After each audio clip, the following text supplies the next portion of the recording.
I didn't want to feel that I was abandoning anything during the COVID problems. I thought it was a battle that we should all stick together to win, and I think whilst we haven't completely won, the signs are very good. The light at the end of the tunnel burns brighter. The government are vaccinating everybody, and we look as if we're going to come out of a very, very, very, very difficult period for not just sport but for life in this country. So it was an easy decision to make. Although I would never admit it publicly other than to you, my good friends of the press, but I'm 73 in June. No one gets younger. Although when I look at myself in the morning, of course, I'm always impressed. There is probably more trouble with my eyesight than my body.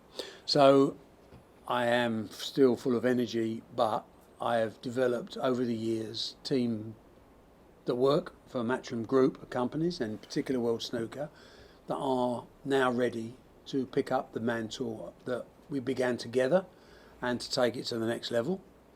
I think they can do a better job in some areas than I can do, and I think I should be big enough to admit that and say, move on. You know, I passed the chairmanship on to Steve Dawson on my left because he's been my right-hand man for over 30 years. There isn't anyone I trust more in my business, and he has not learned from the feet of the master, but understood the ethos that goes into what makes sport tick and what are our values. We value certainly making a profit. We're in business to be a sustainable business, but we value prize money levels, opportunities and diversity, and Steve understands that and is the man to continue those principles going forward. And alongside Steve, his team, which I'm sure he will make various appointments and changes wherever because he's in charge. It's not me in charge anymore. And the team have done an absolutely unbelievable job during this COVID period, the last 12 months. You know, when I look at so many other smaller sports, and I leave football out, you know, cricket, golf, snooker's right up there, but a lot of sports have given up. You know, they haven't had the funds, the resources, the appetite, or the energy to fight this battle against COVID, and it has been a battle. But we have delivered, and we've come up to the plate, and we have preserved our snooker tour against all the odds. We've not reduced prize money in any event by 1 penny. We have actually created new events during COVID and actually filmed more snooker in the last 12 months than we did in the 12 months prior. And this is a magnificent achievement that would only be possible with a fantastic team, which has helped me in my decision to say these guys are ready. They're ready. And I don't want to hold anyone back. And as Trump said in his interview the other day, we are living in a younger world. And technical advances, whether it be linear to digital, whether we be talking about streaming or whatever, we need a team that can embrace this. And I've got that team, and they've been trained well, and they're now ready to add their little bit of magic, personal magic, which I'm going to be excited, the same as you guys, to see where they take this great sport.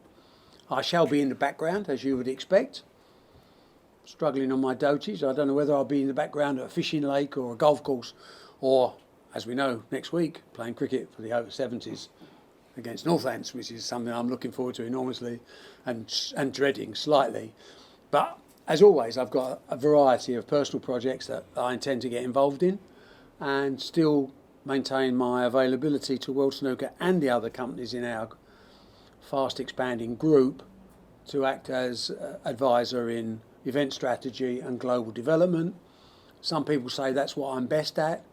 Other people quite rightly say that's because you like flying around the world and having a good time. So somewhere in the middle is the reason for my new job.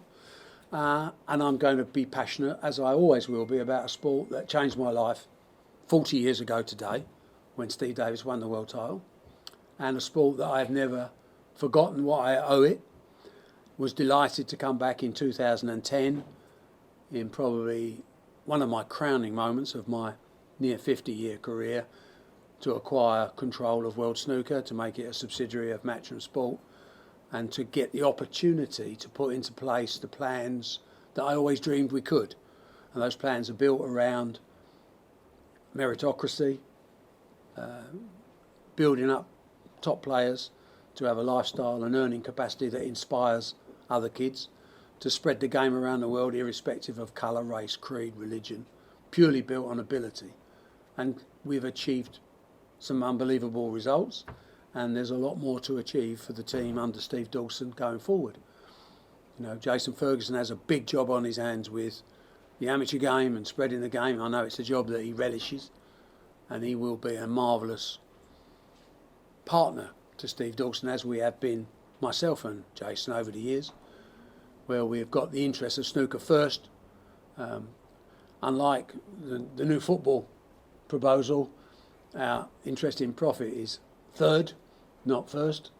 So the game itself is first, the players are second, and then the profitability of the business is third. We've created a wonderful business. Matchroom as a company has grown beyond recognition, and it's time now across the board. Dawson is taking over World Snooker. Matt Porter becomes chairman of Matchroom Multisport with its ever-growing list of activities under Emily Fraser's stewardship. And of course Eddie, who's, you know, far, far better than me. It's definitely time for me to say goodbye and let Eddie run everything else, because he's doing an unbelievable job, not just on boxing, but on other developments throughout the group. So he'll take over as chairman of the PDC, Europro Tour, Matchroom Boxing USA. He's got a big job, but it's a job that he's wanted since he was 8 years old. So he's got his wish, and it's not a sad day for me, it's a happy day. I'm delighted where we are. I'm delighted we've come through COVID. I'm delighted we're emerging at the end a stronger business, showing character that was unsurpassed in my view in British sport in the last 12 months. And I look forward to going back to being a bit of a fan, really, I suppose, because I love the sport and I love what it does for people. When you made your decision, how emotional were those conversations with family members and nearest and dearest? No, I don't do a lot of emotion on business decisions, you know. I mean, there's a part of me that inevitably remembers the times when we started, and, you know, every bet we had on Steve Davis was life and death. You know, every time we won the first few trophies was like a high beyond anything that can be chemically enhanceable, you know. As a period of time, you mature as a person, you get more reflective. And I've had time through COVID to reflect on the fact that I think COVID has been the hardest part of my 50-year career in sport. You know, to maintain enthusiasm, passion, to get the job done, to deliver. You know, it's not been easy, trust me.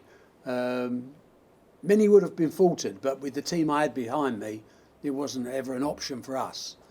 But it wasn't, it was probably, I think everybody in my family sees what I put in every day. I've done a good shift, 7 days a week, nearly 50 years. Not regretted a single second of it. But I think that my family were quite relaxed about maybe it's Bazza's time now, which is, I don't know what that's going to entail. I mean, if I make naught against Northants on Wednesday, all bets are off. I could be back in a job by Thursday. You know, I might get thrown out. My golf handicap, it's got to come down. The fish have got to get bigger on the end of my rod. And I've got a few interesting kids things I want to do through the foundation and stuff like that. So I'm going to be busy, but just not the same pressure, intensity of wanting to deliver and excel in every day I work. So the family were quite, you know, supportive. Eddie thought it was well overdue, as you'd expect Eddie to think, you know. Didn't know why I was there in the first place.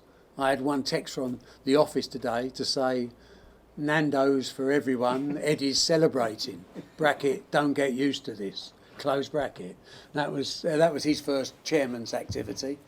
But, you know, I'm in awe of people with ability, whether they be sportsmen or business people. And I'm in awe of the teams that I've got. And I'm excited. You know, Matchroom has grown, as I say, from 2 people in 1982 underneath a snooker rule, rather at beginning, really, to probably the biggest or one of the biggest sports promotion companies in the world, and still a British company and still family owned. It's a hell of a story, and it's a story I've been proud of. And like all stories, there comes to an end, and you hand a book over to the next generation and say, you can write the next chapter, and I'll let you know afterwards what I think of it. So, you know, I'm excited. I spend my life in childish excitement. I'm excited about every event. I mean, I write up my rankings by hand on every tournament. I'm a sad anorak, really, but I like to give this feeling of the worldly entrepreneur. It's not really true. I just love my life, and the fact it's been successful that's just happened. That's just evolved. All I've ever tried to do is be the best I can be. It ain't gone too badly.